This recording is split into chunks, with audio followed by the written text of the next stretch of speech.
How is everybody doing today? Welcome back here to another episode of the Just Ballin' podcast, and it is free agency time. Free agency started yesterday around 6 o'clock Eastern time, and I kind of just wanted to break down most of the deals that have pretty much been agreed upon. There have been some shockers that came out of nowhere, including the Miles Turner signing that happened today.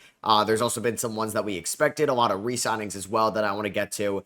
So yeah, let's just kind of break down free agency so far in the 2025 class. All right, so we'll go, I guess, by dollar amount order, and we'll kind of break down some of these. I mean, we'll quickly gloss over Kyrie Irving. He re-signed on a 3-year deal, around $40 million a year for 119. We all know that he is rehabbing from the ACL tear he suffered at the end of last year's regular season. And the Dallas Mavericks also signed Cooper Flagg, drafted Cooper Flagg, who's going to be making more than any other rookie, obviously, as the number 1 overall pick in the draft. And I feel like the Dallas Mavericks, I guess we can kind of lump them in with D'Angelo Russell as well. So D'Lo ended up signing about a 2-year deal worth $11.5 million. There would have been some other point guards I would have preferred on the open market than D'Angelo Russell.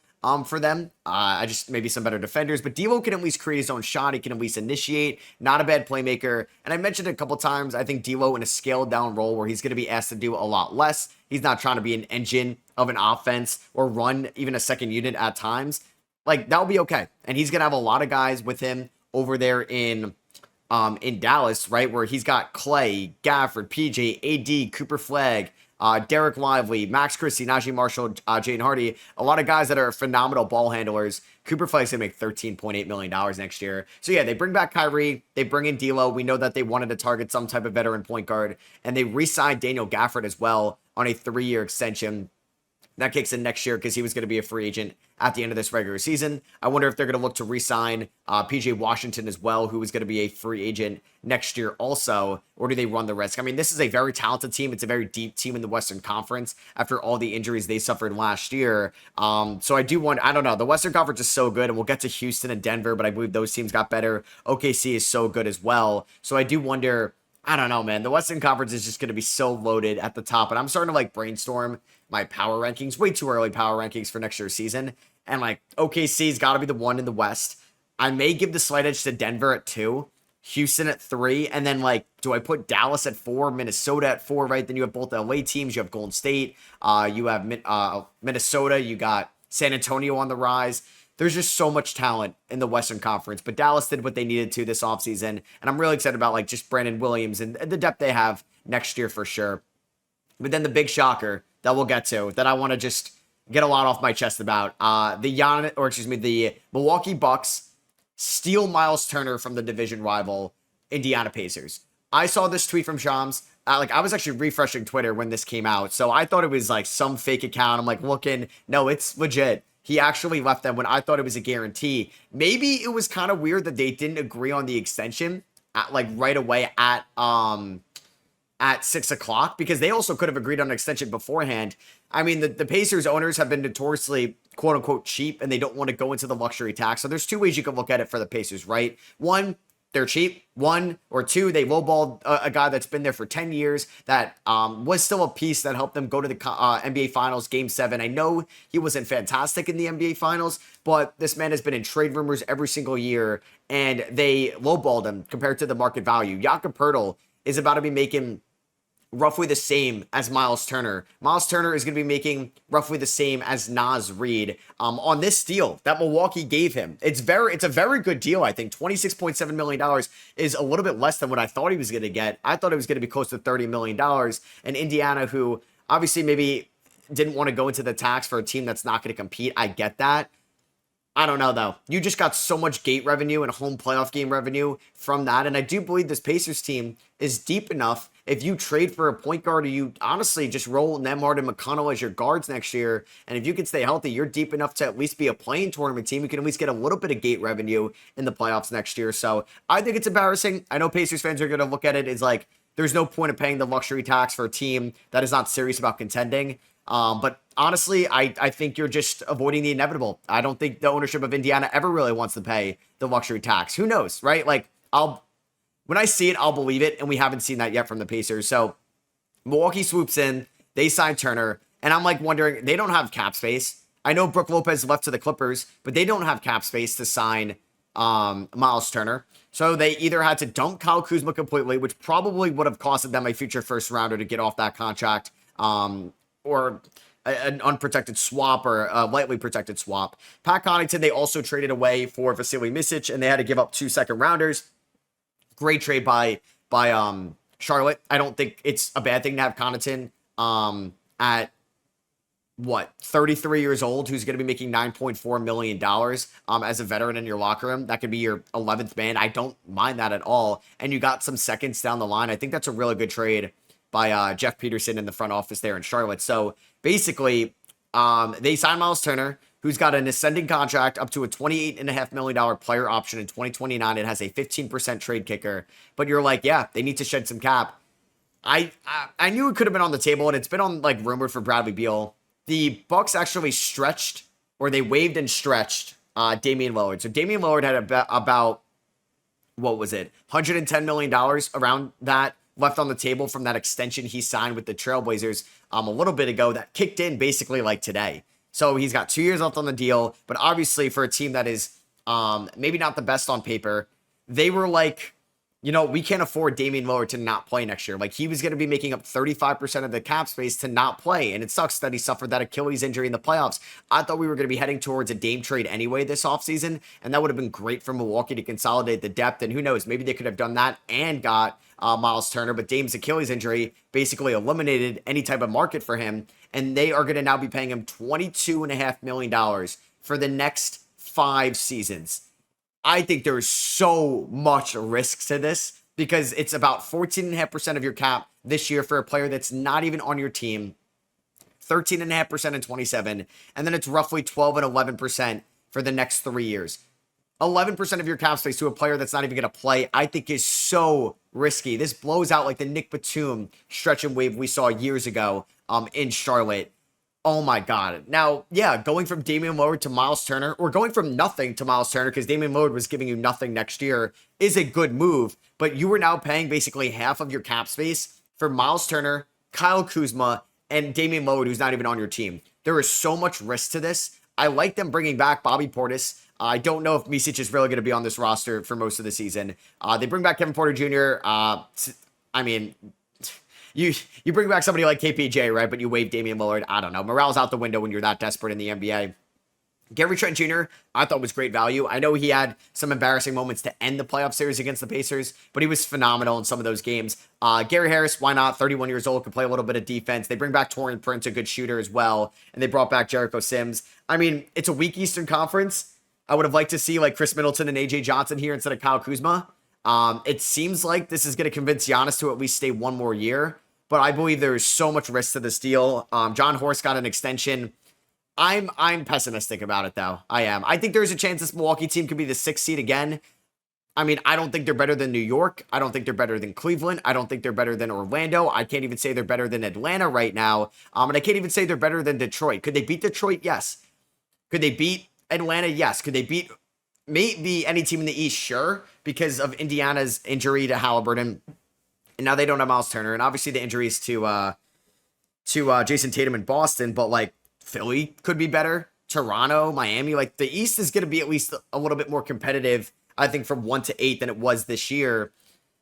And what if Giannis gets hurt? I think this team is screwed. And they don't own their first-round pick. And Atlanta's got to be kind of thrilled about that going forward. So, speaking of Atlanta, they ended up getting Nickeil Alexander-Walker and Luke Kennard in free agency. We know they traded for Kristaps Porzingis a little bit ago. Nickeil Alexander-Walker gets like basically the full mid-level, 4 years, $62 million, $15.5 million on an average annual value. And then Luke Kennard got a 1-year deal worth $11 million, which is a pretty hefty 1-year deal. But he's going to replace Bogdan Bogdanovic in that role in the first half of last year, where he was not a good shooter whatsoever, or Garrison Matthews minutes basically that we've seen in the past. I love this team. I think Kobe Buffkin, I don't know if Spot Track will tell me his height, but he might be the only one on this team that's like below 6'5", around Trae Young. KP, obviously he's a giant. You add Naw, who's an elite perimeter defender, and I think it's well worth that mid-level, which I don't think it's going to become like a Terrence Mann type, like, it's kind of gross contract at around $15 million. He's going to provide you immense value. He's going from being an elite duo defender with Jaden McDaniels to being an elite duo defender with Dyson Daniels as well. I could see Kobe Buffkin's fourth-year team option getting declined. I would like to see a team kind of buy in on Kobe. I still have a little bit of Kobe Buffkin stock. I've taken a hit on it for sure, given how invested I was coming out of Michigan. But this is such a good offseason for the Hawks. You add in Asa Newell as well, who's going to be making around $3.2 million. So yeah, I'm a big fan of what the Atlanta Hawks have done this offseason. And I think they're in a really good spot in a wide open Eastern Conference to be a really good regular season team with just the defensive and versatility they have there and the depth as well. Kristaps gets hurt, you have a Kungwu, and vice versa. I like Muhammad Gay. I like Asa Newell coming out of Georgia. If one of your wings goes down like Jalen Johnson again, we got Reese Shea in year 2, who's going to get better, Nickeil Alexander-Walker, Dyson Daniels, Luke Kennard, and Vic Krejci, who I'm a big fan of as well. So I think this is a really good job Ansi Salah has built up since they basically made him the head decision maker back in April. So I think Atlanta did very well this offseason. They did very well in free agency. I would deem them big winners. Now, the Houston Rockets, interesting moves, right? Like, I love them getting Kevin Durant. I love them getting Fred VanVleet for a dollar amount less. And if Fred VanVleet opts out of $24 million in the 1+1, that means he was really good. So you would take that, or he's at least good enough to get more guaranteed money. They give Dorian Finney-Smith most of the mid-level, not the full thing, poaching him from the LA Lakers. Clint Capella comes in, which I thought was a really questionable signing. Now, it's 4% of the team's total cap, so it's not the end of the world. I mean, a lot of Rockets fans were telling me Steven Adams doesn't play back-to-backs. And I don't know, you extended Steven Adams, basically, where he's going to be making $14 million this year.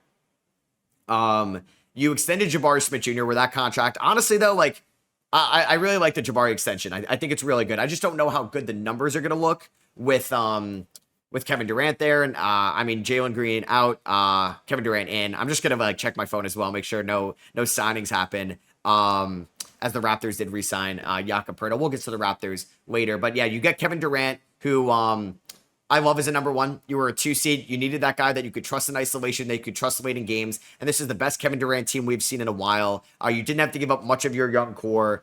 Tari Eason, we'll see what an extension looks like. It does look like Cam Whitmore is going to get moved. I like the Finney-Smith signing for the first part of the deal. I don't love Dorian Finney-Smith making $14 million at 36. But hey, if you win a title by then, who cares? Jock Landale seems as good as gone, or at least a reworked deal. Maybe he's going to be a Laker. They need a big man, right? I thought Clint Capella was interesting, but they clearly like the double big man lineups and the depth. And hey, while you have this financial flexibility right now, you go out and do so. And if Kevin Durant could take a little bit of a pay cut while he's in Houston, I think they're off and running. And I think I said at the top of this, I do view them as maybe the closest with Denver to OKC next year in the West. Another team that was very active at the start of free agency, the Memphis Grizzlies. No deals were going down, but then Memphis basically re-signed Jaren Jackson Jr. on a massive extension. We knew that, and it was a reworked deal for next year, so his 2026 salary is going up. They signed Santi Aldama to a 3-year deal worth $52.5 million, $17 million a year, which is kind of pretty expensive for Santi Aldama. They got Ty Jerome, I thought, at a pretty good price at 3 years. $27.5 million, so just a little bit above $9 million per year. They lost Luke Kennard. They got Cam Spencer on a 2-year deal, fully guaranteed, and I think that might be it for now. My Shams notifications are just kind of like the articles on ESPN, so just making sure nothing happens. But yeah, I think Memphis, they're in a weird spot in the West because I talked about all those teams earlier, like who can legitimately rival the Thunder, and I think in the long-term aspect, trading Desmond Bane for the haul they got, I think is very good. I think Phoenix isn't going to be a playoff team next year, so that should be a lottery pick they got for Desmond Bane. I mean, you have good point guard depth around John Morant, right? You have Scottie Pippen Jr., you have Ty Jerome, you drafted Javon Small. I like them getting Cedric Howard and Jemai Mashak in the draft. I think they're a very interesting team for the 2026 season. Now I finally have spot check up for you YouTube guys. So yeah, Jaren Jackson Jr. is going to be making $57 million in 2030. We'll see how that looks. Ja's under contract for the next 3 years. I mean, Aldama's 10% of the team's cap. You got, it looks like they're buying out Cole Anthony. That was some news as well.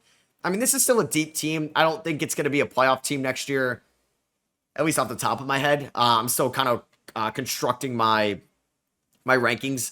And who knows, so much can change. We could see a Karl Anthony Towns type September trade as well. But I think they're going to be a competitive team. I think maybe they could make it out of the play-in tournament. But I think a lot of next year is like you want to see some Jalen Wells improvement. Who's going to be under one of the best contracts in the league at 1.9 mil. You want to see like GG Jackson development. Can Vince Williams kind of show what he did in 2023 or 2024? And then like, yeah, Jerome, Aldama, like getting reworked or new contracts. You just hope that they're good role players on this team and giving as much flexibility as possible. We also had the Kings. They were kind of interested in Russell Westbrook, who they could still get, it looks like. They ended up making a trade with the Denver Nuggets. It was Dario Saric for Jonas Valanciunas, which is kind of dumb on the surface level because Valanciunas is a better player than Saric. But I do think it helps your money long term, and it helps your money right now, which allowed them to go out and get Dennis Schroeder on a pretty hefty contract. It's like 3 years, $45 million. Dennis Schroeder's a good player. I don't know if Dennis Schroeder should be making that much more than Ty Jerome. I would much rather give Ty Jerome 3 years, $30 million than Dennis Schroeder 3 years, $35 million. So we'll see what ends up happening with that kind of going forward. They are probably going to be a team that ends up making a type of trade this offseason. I don't know. It seemed like they were on, like, if they didn't make that Valanciunas trade, they were going to have to trade away Malik Monk to sign Dennis Schroeder, which would have been idiotic. They needed a point guard, so I'm glad they got one. It's just like, I just talked about all those good teams in the West. I like Memphis more than I like the Kings, and the Kings do own their first round pick next year, but I just don't know if this is going to be a playoff team in 2026. I expect DeRozan to get moved. I wonder if there's like a DeRozan for Kuzma and a pick swap type deal on the table. I don't know, which probably would be idiotic for Milwaukee, but they'd get a massive upgrade at the 3 spot. Could Miami be interested in DeMar DeRozan and like an Andrew Wiggins pick swap, and maybe Sacramento can get another piece in that, right? So like Sacramento was also linked to Jonathan Kuminga, so that's like one of the big dominoes that still needs to fall this offseason. I just also don't love paying 35-year-old Dennis Schroeder $15 million, but I'm glad Schroeder got another payday. I was a little bit against, I was very adamant how much I loved Luke Cornett, and I'm very glad he got paid, and he's going to be making a lot of money now. He signed a 3 or 4 year deal worth $41 million. I do think he's a little bit overrated given what he did against the Knicks in that one playoff game. I think it's a little bit of recency bias. I don't think he's like a great perimeter defender. I think he's a very good shot blocker, but for $10 million for 4 years, I thought was a little much. Sanjo Mamukelashvili ended up going to the Raptors for like an eighth of this contract, which I probably would have preferred. I don't mind Bassie, but I know Bassie was not great last year. But he's somebody that's had some injuries in the past, and I'm glad they addressed the backup center spot. I just think like you got the Fox contract looming. You want to have as much financial flexibility as possible. And Cornette, if he just doesn't perform well, this turns into a negative contract real quickly. But you look at their cap sheet, it's great right now. I wonder if we're going to see the Fox contract extension soon, because I don't know, man. Like there was kind of a handshake deal that was going to happen, but that was before they knew they were getting Dylan Harper in the draft as well. So I gave it like a C- on my grades. It's a lot of money for Cornette, but hey, it's also like 5.7% of the team's cap space, so it's not the end of the world. They're in a good spot right now.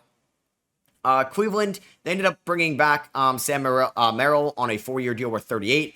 Hey, I like Lonzo Ball more than the next person, but the fact that Lonzo is going to be making more money next year than Ty Jerome, I thought was pretty interesting. Now, this would probably make them a repeat offender because of Jerome's multi-year deal if they re-sign Jerome and Merrill.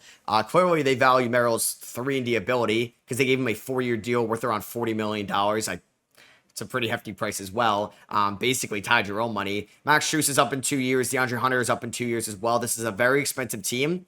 I wonder how Dan Gilbert is going to feel about paying those repeater taxes. So I would not be totally surprised if we still saw a Darius Garland or a Jared Allen move this offseason. Next up, we have the Bulls. Quickly go over them. They brought back Trey Jones on a 3 year deal worth $24 million. I think that might be it. And we're waiting on the Giddey number, what that's going to look like. I'm going to assume he's back. So Detroit, they kind of were dealt a bad hand because they were going to give Malik Beasley 3 years, $42 million. Now he's currently getting investigated for gambling. So, that's a whole ordeal. I believe they can just still sign him to that deal. I hope they can at least. If, say, he's proven innocent in July, end of July, early August, something like that. I like them getting Karis LeVert. It's a 2 year deal, it's like $29.9 million, basically, or $28.9 million. And he's another shot creator around Cade. That's what you need. I think his 3-point shot is a lot more inconsistent than people think. But I do think, hey, you need more offense around Cade. Hopefully we do see that Jaden Ivey leap. Hopefully he's fully healthy. Hopefully the athleticism is there and we could see a leap. Maybe a little bit of progression from Ron Holland, but I know that's asking for a lot. They lose Schroeder to Sacramento. Malik Beasley, what's going on with him, right? And then I assume they're going to try to bring back Tim Hardaway Jr. now. Miami, they brought back Davion Mitchell. I mean, they're going to be in the Jonathan Kuminga talks as well. We'll see if Pat Riley gets his guy. Who knows? Maybe they're going to be a Damian Lillard team also. I don't really expect them to be too active outside of that. I think there could be a rework deal for Duncan Robinson. And I did see that Detroit was interested in Duncan Robinson as well. But yeah, like, are they going to move Rozier? Are they going to move Andrew Wiggins this offseason? Could there be like an Andrew Wiggins, like I said, for DeMar DeRozan type trade, something like that? The Clippers got Brook Lopez, which kind of shocked me. They brought, and I also really like the Davion Mitchell extension from Miami. The Clippers brought in Brook Lopez. It was like a 2-year deal worth what? About $18 million. And I thought that's a good add. I think it fits their timeline very well. I think if you look at the Clippers cap sheet, we're seeing the cap space they're going to have in the 27 offseason, which is what the Lakers were, I think, going for as well. Or I forget what Sham said, if it's 26 or 27. Either way, you have Kawhi up in 2 years, Harden up in 2 years, possibly. He signed that 1+1. Norman Powell's up after the end of this year. The only person under contract after 2027 is Ivica Zubac, who's going to be making 11% of their cap space, and restricted contracts for Jordan Miller and Cam Christie. So they're going to have a lot of flexibility. Brook Lopez fits the timeline, right? They're very old. They brought back Nick Batum as well. That fits that 2-year window. And that's pretty much the final, I think, era with this group. It's the next 2 years. They probably view that being the window. And they still owe a couple other picks after that as well. The Pelicans, I thought it was interesting to give Kevon Mooney $16 million. It is a very robust center market for sure. Like, Cornette got paid, Capella got paid, Lopez got paid, Mooney got paid. So they give Kevon Mooney about 2 years, $16 million. Didn't feel like they really needed to do that, but you know what? They've had so many big man issues over the last year after they lost Valanciunas in the 24 offseason. Now you have Derek Queen, who you drafted. You have Kevon Mooney. You have Yves Missi, who was a standout rookie last year. I don't know. I just don't know how they all fit together, right? Are you going to run double big at times? How's the shooting out there with Zion, who you want to play for most of the game? So I think they're going to be an interesting team to watch, and it's just terrible luck. But like, when you traded Indiana their first round pick back in 2026, I think it's top 4 protected, and they gave you pick 23. Could you have just waited till after the finals? Like, why did you have to make it right then? I know, like, who would have thought, right? Halliburton would have tear his Achilles in game 7. This might have been before game 6 that trade went down. And who knew that they weren't going to pay Miles Turner? Because clearly there's a domino effect there. But man, that Pacers pick would be very juicy if this is what happened. So they were a little aggressive there. The Lakers do lose Dorian Finney-Smith. Recording this before they add any center. I expect them to get DeAndre Ayton and somebody else. I know they're probably trying to go really hard after Al Horford. It gets really weak after that. There's the Chris Boucher market. There's the Precious Achiuwa market, the former Raptors, Kai Jones market, Charles Bassey. It's not great. So I like Jake LaRavia for 2 years, $12 million. I think that's very low risk. I thought he was a pretty good king after the trade. If I were Sacramento, I would have given him that deal for sure. So losing Finney-Smith isn't the end of the world, because now the Lakers, like Sham said, they're prioritizing the 26 cap space, which they'll have a decent amount of actually, and definitely cap space in 27. So the Brooklyn Nets, we could talk, I guess, the first leg of that trade between them and the Denver Nuggets. They get Michael Porter Jr. in the 2032 first. Michael Porter Jr. does not have a very kind contract over the next 2 years. It's about 2 years, $80 million remaining, which is pretty gross. Michael Porter Jr. and Cam Thomas sharing the rock together, going to be pretty gross. They still have Nick Claxton. Maybe he ends up being a Laker. They trade Cam Johnson finally. They get that 2032 first, which can be intriguing given Jokic will be like 37. Then you never know, and it's unprotected as well. I'll talk more about the Cam Johnson thing later on for Denver. But yeah, you getting Drake Powell for taking on Terrence Mann. It's funny they drafted like 3-point guards because they knew nobody else was getting the rock with Cam Johnson and Michael Porter Jr. I like the extension for Day'Ron Sharpe. He could be a good trade asset at one point as well. And I think they're going to be a very bad team in 2026, but maybe a fun team to watch with the rookies and Cam Thomas and Michael Porter Jr. shout out my Knicks. Can I call my Knicks winners? They basically had enough room to sign like two guys, one to a veteran minimum and one using the taxpayer exception. And if you would have told me Jordan Clarkson and Gershon Yabusele, I would have been very hyped about that. They gave Jordan Clarkson the minimum after he got bought out by the Jazz. The Knicks could use some scoring off the bench, and that's going to be Clarkson. They could definitely use some defense, and Clarkson isn't going to give you that. Clarkson is not scared to create his own shot. As I got a notification, Al Horford under serious condition or consideration by the Lakers. But yeah, Clarkson can create his own shot. He shot like well from three last year, but was abysmal 2 years ago. But it's going to be a scaled down role. I think the efficiency could be a little bit better now that he's not going to be getting 12 shots a night. It'll be like 5 or 6 shots a night. And Gershon shot 40% from three last year. He's a physical guy inside. He can hold his own defensively, and they gave him a 1+1. I thought this was a great deal for the Knicks. And I think the Sixers could have offered him that. So I don't know if they did, because if they did, he would have chose the Knicks over them. And honestly, with the Eastern Conference being wide open as it is, let's get a Mikal Bridges extension done. Let's get a Mitchell Robinson extension done, and let's compete next year in the Eastern Conference. I'm a little bit more optimistic. We still need a head coach though, right? In New York. Talked about Dallas, talked about Milwaukee, Detroit. I guess Philly, they reworked the Justin Edwards deal. They brought in Trendon Watford. We don't know yet when I'm recording this what the Grimes number is going to look like, but good to assume he's back. It's going to be an interesting team next year. Oubre and Drummond opted in. Maybe they end up getting traded. This is a team that could be a 5 seed in the Eastern Conference, a 4 seed. This is a team that could be a 9 seed in the Eastern Conference, given Embiid and George's health. So, yeah, I'm just excited to watch McCain be back and VJ Edgecombe and year 2 Justin Edwards.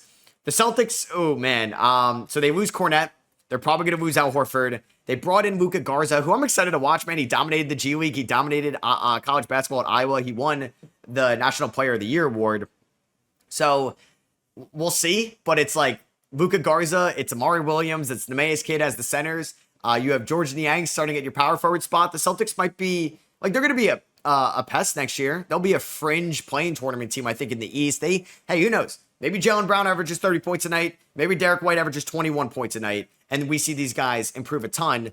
But I don't know. It's going to be tough. They have Anthony Simons as well. I should have mentioned that. They made that trade with Drew Holiday. I could still see Hauser getting moved. But I think they kind of like the Hauser deal right now. Because I think Hauser's an underrated defender.